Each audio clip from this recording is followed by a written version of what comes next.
खेसारी लाल यादव ने कहा है कि पहले सब ठीक रहता था, जब से यूट्यूब आया है तब से भोजपुरी इंडस्ट्री में तमाशा बढ़ गया है। तमाशा का मतलब आप लोग समझिए, और जो नहीं समझ पाएंगे वो आगे समझाएंगे। उससे पहले एक छोटी सी प्रश्नोत्तरी करेंगे। ऑप्शन ए है भोजपुरी सिनेमा अपने स्वर्णिम काल से गुजर रहा है।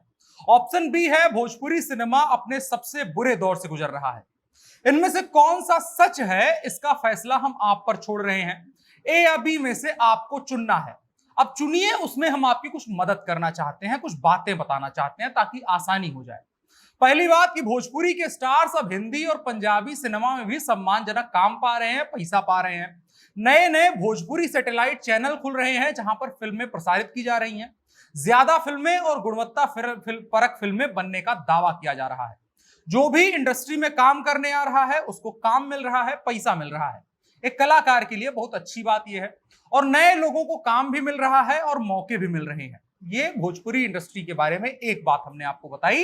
इन बातों को सुनने के बाद आप ऑप्शन ए को चुनने के लिए बेताब हो रहे होंगे, ऐसा हमको लगता है। लेकिन उससे पहले 2 मिनट रुक जाइए, ऑप्शन बी पर थोड़ा सा प्रकाश डाल देते हैं। मोबाइल फोन पर भोजपुरी गाना सर्च करिए किसी भी प्लेटफॉर्म पर। देश के सबसे बड़े लेबल्स से लेकर के छोटे मोटे कलाकारों के चैनल देखिए, उनके थंबनेल्स देखिए, गाने के भीतर मौजूद प्रमुख तत्व, गाने के बोल और फिल्मांकन देखिए, चोली के नाम पर सिस्कारी लेती गायिकाएं और नायिकाएं देखिए, शरीर के कुछ विशेष अंगों पर डाले जा रहे विशेष ऑडियो और वीडियो के इफेक्ट देखिए, जातियों को लेकर के दंभ भरते गायक और नायक देखिए, गाली देकर के अश्लीलता मिटाते चिंतकों को देखिए। मुझे लगता है अब आपने देख लिया होगा, नहीं देखा होगा तो पीछे का देखा याद आ गया होगा। अब चुनिए कौन सा ऑप्शन चुन पा रहे हैं आप। यहां नोटा का ऑप्शन नहीं है, आपको एक चुनना पड़ेगा। आप चुनिए, हम कार्यक्रम में आगे बढ़ते हैं। नमस्कार, मेरा नाम है अनुराग मिश्रा और आप देख रहे हैं जनता जंक्शन।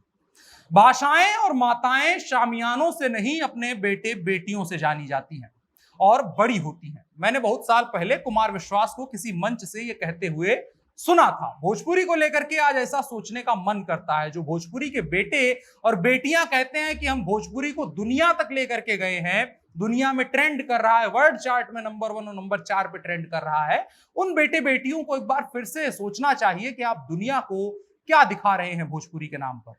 आजादी मिली कंटेंट बनाने की। जो खेसारी लाल यादव ने कहा कि यूट्यूब जब से आया है तब से बड़ी समस्याएं पैदा हो गई। यूट्यूब का मतलब था आजादी, आप जो करना चाहें, जैसे करना चाहें वैसे कर सकते हैं। लेकिन आजादी की बात यह है कि जब वो आती है तो उसके साथ कई जिम्मेदारियां आती हैं। सिनेमा में भी वही आजादी आई। डेटा सस्ता हुआ, मोबाइल फोन सस्ते हुए, हर किसी के हाथ में गए, इंटरनेट हर जगह आने लगा। यूट्यूब और फेसबुक दोनों ने पैसा देना शुरू किया अपने क्रिएटर्स को एक अहर्ता को पूरा करने के बाद। उसके बाद यूट्यूब क्रिएटर्स से भर गया। भोजपुरी के क्रिएटर्स ने भी अपनी उसमें जगह बनाई और बढ़िया जगह बनाई। थोक के भाव में कंटेंट बनने लगे, फिल्में बनने लगी, गाने बनने लगे, शॉर्ट फिल्म्स बनने लगी। कोई कहीं पूछने वाला नहीं है, जो मन में आया वो बना दिया गया। इसके बाद एक फॉर्मूला बनाया गया, यूट्यूब पर व्यूज कैसे लाएं और कैसे उससे पैसा बनाया जाए। अश्लीलता अगर आप देखेंगे, दुनिया का इतिहास पढ़ेंगे, तो उसमें आपको पता चलेगा कि किसी भी चीज से आगे निकल जाने वाली चीज अश्लीलता थी। बेहद कम समय में बहुत आगे निकल जाती है। अगर आप पत्रकारिता में देखेंगे तो एक समय ऐसा आया था कि कुछ पत्रिकाओं का ऐसा स्वर्णिम दौर चला था जिनके आगे बड़े बड़े अखबार और बड़े बड़े खोजी रिपोर्टरों की नाम तक नहीं लोगों को याद रहते थे। लेकिन उन पत्रिकाओं का सब्सक्रिप्शन छुप छुप करके लोग लिया करते थे। ये आपको हमने एक तथ्य बताया। यही भोजपुरी के साथ हुआ। द्व्यर्थी बोल, कई अर्थों को समेटे दृश्यों का एक कॉकटेल बनाया गया और शुरू हो गया भोजपुरी सिनेमा का स्वर्णिम दौर। हर क्रिएटर के पास आजादी थी, मनमाफिक काम किया जाने लगा। कपड़े छोटे हुए। कपड़े इसलिए नहीं छोटे हुए क्योंकि पहनने वालों को पसंद थे, बल्कि इसलिए छोटे हुए क्योंकि देखने वालों को पसंद थे। वो जानना चाहते थे कि जब किसी हीरोइन का 2 इंच छोटा कपड़ा बन जाता है तो क्या होता है। और हीरोइंस ने इस सवाल का जवाब भी दिया और बताया कि क्या होता है। प्रश्नों के जब उत्तर मिलने लगे तो वो जो विद्यार्थी होगा, जो उत्तर लिख रहा है, वो कक्षा में टॉप ही कर जाएगा। और इसी तरीके से उन नायक नायिकाओं ने इंटरनेट की कक्षा में भोजपुरी का रिकॉर्ड तोड़ प्रदर्शन करवाया और नंबर 1 पर पहुंच गए। अब छोटे कपड़ों और द्व्यर्थी दृश्यों और बोलों ने ही सारा मजमा नहीं लूटा है, सारी जिम्मेदारी हम उनकी नहीं कहेंगे। एक और तत्व है जो बीते कुछ वर्षों में इनके भी ऊपर भारी पड़ा है, उसका नाम है जाति। किसी बड़े लेखक ने कहा था, जाति है कि जाति नहीं। गाने की बोल अब जातिवादी हो चले हैं। हाल ही में कार्ल मार्क्स का जन्मदिन था। उसने कहा था कि धर्म एक अफीम है। मुझे लगता है वो दुनिया के किसी और हिस्से में रह गया। अगर बिहार और उत्तर प्रदेश की पगडंडी पर एक चक्कर मार लिया होता तो जाति को भी एलएसडी वगैरह की कैटेगरी में रख ही दिया होता। खैर, खेसारी लाल यादव या पवन सिंह हो या कोई छुटभैया गायक या नायक हो, किसी ने भी इस कचड़े पर चांदी का वरक लगाने में अपना योगदान देने में कोई कसर नहीं छोड़ी। इस महती प्रोजेक्ट पर सभी ने अपना अपना दांव खेला है और आज उसी पर विवाद मच गया है। लोगों को लगता है कि अब बहुत गंदगी बढ़ गई है। चाची के बाची को सपने में देखने वाले खेसारी लाल यादव को अपना ही बोया हुआ जहर डस रहा है। और अगर बबुआन को खुश किए बिना चली गई तो आरा में दोबारा नहीं आ पाओगी, इस बात की धमकी देने वाले पवन सिंह को लगता है कि भोजपुरी सिनेमा में जातिवाद बढ़ गया है।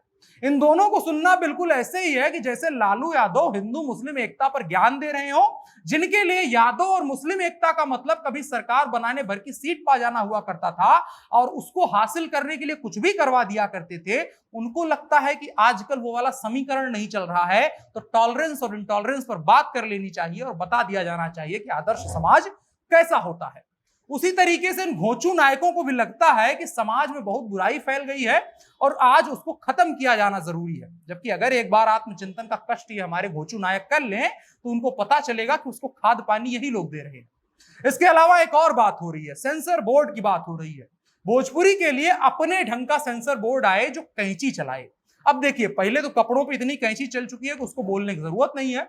अब एक और चीज पर हम बात करते हैं। अब अगर आमतौर पर देखेंगे तो जो आइटम नंबर टाइप के गाने बनाए जाते हैं जिनको लेकर मूल विवाद चल रहा है वो 3, साढ़े 3, 4 मिनट के होते हैं। औसत हम 3.5 मिनट का रखते हैं। 3.5 मिनट का मतलब हुआ 210 सेकंड।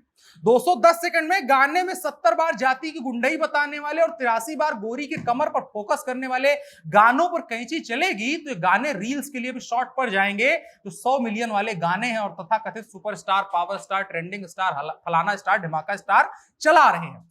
सेंसर बोर्ड इनका क्या कर लेगा? क्या जिन लेखकों और गायकों का नाम लेते वक्त इन सितारों के हाथ कान तक ऐसे चले जाते हैं, क्या उनके समय सेंसर हुआ करता था? नहीं, बल्कि उनका सेंस काम किया करता था। आप लोग सेंसलेस हैं, जितने भी ये सिनेमा के स्टार हैं, आपका कोई इलाज है नहीं।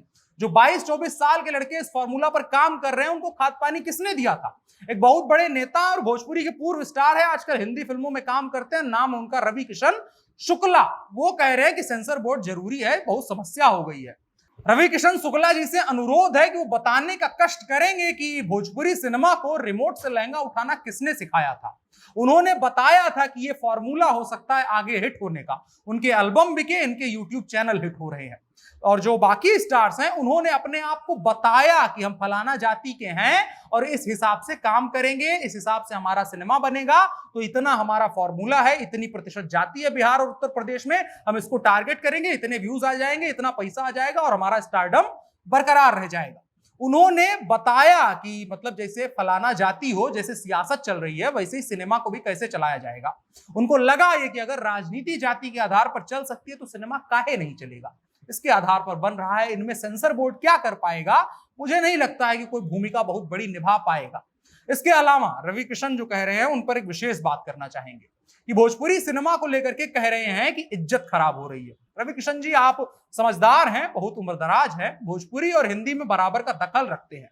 एक समय पर याद करिएगा कि सभी हिंदी के सितारे यहां काम करते थे।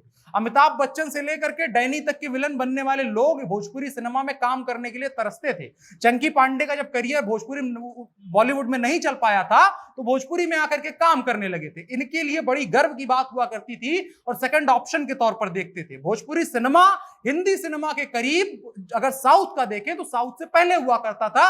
इनकी फिल्में ज्यादा पैसे कमाया करती थी। साउथ को लोग इलॉजिकल की कैटेगरी में रख करके देखते नहीं थे और उसको थर्ड क्लास माना जाता था। लेकिन आज की तारीख में साउथ 1000 करोड़ का सिनेमा बना रहा है, आप 50 करोड़ का सिनेमा नहीं बना पा रहे हो। 20,000 का गाना बना करके 5 लाख रुपया कमाना आज आपका टारगेट रह गया है। आप इस स्तर पर भोजपुरी को लेकर के आए हैं और इसके लिए जिम्मेदार आप हैं। और ज्ञान देने की जरूरत आप लोगों को नहीं है, क्योंकि बहुत छोटी सी कहावत चलती है कि मुर्गा नहीं होगा तो भोर नहीं होगी। क्या आप सभी मुर्गों को अपना कुकड़ू बंद कर लेना चाहिए, कहीं जाके दड़बे में बैठ जाइए, सुबह हर बार होती है। और इसके अलावा एक और बात, इतनी तमाम नकारात्मकता के बीच में जो कुछ लोग नया काम करना चाहते हैं, भोजपुरी में बेहतर काम करना चाहते हैं, उनके लिए एक शेर रहेगा साहिर लुधियानवी साहब का, ताकि उनको भी लगे कि बेहतर सुबह आ सकती है। शेर कुछ यूं है कि 1000 बर्ग गिरे लाख आंधियां उठे, वो फूल खिल के रहेंगे जो खिलने वाले हैं।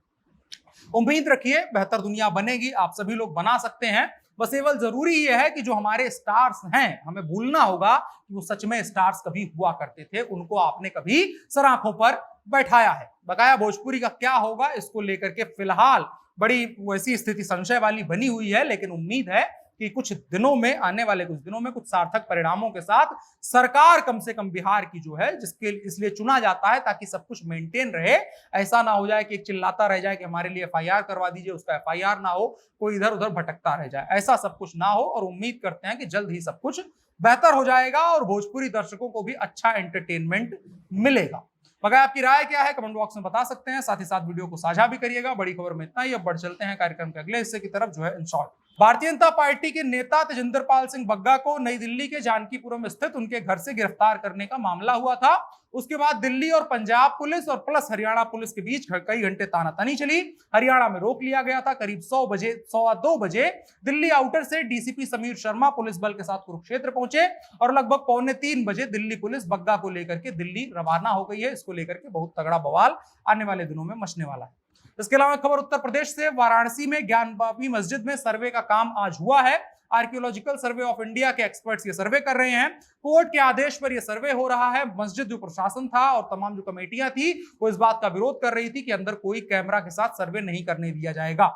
ये मस्जिद काशी विश्वनाथ से बिल्कुल लगी हुई है और दावा यह है कि इसे औरंगजेब ने एक मंदिर को तोड़ करके बनाया था। इसके अलावा एक और पश्चिम बंगाल से, पश्चिम बंगाल में भाजपा कार्यकर्ता की हत्या के बाद केंद्रीय गृह मंत्री अमित शाह मृतक अर्जुन चौरसिया के घर आज पहुंचे, परिजनों से मुलाकात की और उसके बाद उन्होंने घटना की सीबीआई जांच करवाने की मांग की। इस दौरान उन्होंने ममता बनर्जी पर निशाना साधते हुए कहा कि दीदी के राज में पश्चिम बंगाल में राजनीतिक हत्याएं चरम पर पहुंच गई हैं। इसके अलावा एक खबर बिहार से, अमित शाह के जो पश्चिम बंगाल में दिया गया बयान है नागरिकता संशोधन कानून पर, उस पर जुबानी जंग तेज हो गई है। पश्चिम बंगाल और केंद्र सरकार इसको लेकर पहले से ही आमने सामने है। इसी बीच बिहार में भाजपा और जेडीयू के नेता भी इसको लेकर के अलग अलग बयान दे रहे हैं। एक तरफ भाजपा के नेता कह रहे हैं सीए को भी बिहार में भी लागू किया जाएगा, तो दूसरी तरफ जेडीयू के मंत्री का कहना है बिहार में इसे लागू करने का कोई सवाल नहीं है। और मुख्यमंत्री कह रहे हैं फिलहाल हमारा कोरोना से प्राथमिकता है, उससे लड़ना, जब आ जाएगा सीए तब देख लेंगे, ये केंद्र सरकार का मसला है। आज के इन शॉर्ट्स में इतना ही, अब बढ़ चलते हैं कार्यक्रम के अगले हिस्से की तरफ, जो है आज का कानून। दिल्ली के ओखला औद्योगिक क्षेत्र में अवैध कब्जों और निर्माणों पर अब दक्षिणी एमसीडी का बुलडोजर चलेगा, क्योंकि दक्षिणी नगर निगम को 2 सप्ताह के भीतर कार्रवाई करने का निर्देश मिला है। दिल्ली हाईकोर्ट ने कल ही दक्षिणी नगर निगम और दिल्ली औद्योगिक एवं बुनियादी ढांचा विकास निगम लिमिटेड DCIIDC को ओखला औद्योगिक क्षेत्र में अतिक्रमण के खिलाफ 2 सप्ताह के भीतर सकारात्मक कार्रवाई करने का निर्देश दिया। इंडियन एक्सप्रेस की खबरों की माने तो कार्यवाहक मुख्य न्यायाधीश विपिन सांघी और न्यायमूर्ति नवीन चावला की पीठ ने दिल्ली पुलिस को अतिक्रमण हटाने के लिए पर्याप्त सुरक्षा बल मुहैया कराने का आदेश भी दिया है।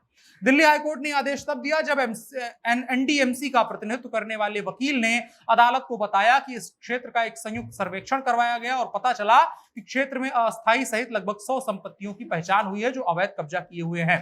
जहां अतिक्रमण है उन्हें हटाने की जरूरत है। साथ ही कोर्ट ने यह भी बताया कि वहां खड़े वाहन अतिक्रमण का मुख्य स्रोत हैं, उनको भी हटाए जाने की जरूरत है और आने वाले दिनों में दक्षिणी एमसीडी इसका काम भी करेगी। आज के कानून के हिस्से में इतना ही, अब बढ़ चलते हैं कार्यक्रम के आखिरी हिस्से की तरफ, जो है नसीहत पाब्लो पिकासो की तरफ से है। वो कहते हैं कला एक झूठ है जो सत्य जानने में हमारी सहायता करती है। दुनिया भर के तमाम कला प्रेमियों के नाम ये संदेश है कि वो अपनी कला को निखारे, ना कि जो कुछ हो रहा है, अगर हम बिहार के कॉन्टेक्स्ट में बात करें, वैसा काम किया जाए। कला एक बहुत अच्छी चीज है जो आपको जीवन में वैसे दरवाजे खोलने के मौके देती है जो कभी असलियत में नहीं खुल सकते हैं, मानसिक स्तर पर और असलियत में भी। तो कार्यक्रम को साझा करिएगा और आज के लिए इतना ही, हमें दीजिए इजाजत। मेरा नाम अनुराग मिश्रा है, आप जनता जंक्शन शो देख रहे थे। कैमरे पर मेरे साथ ओम प्रकाश थे। शुक्रिया।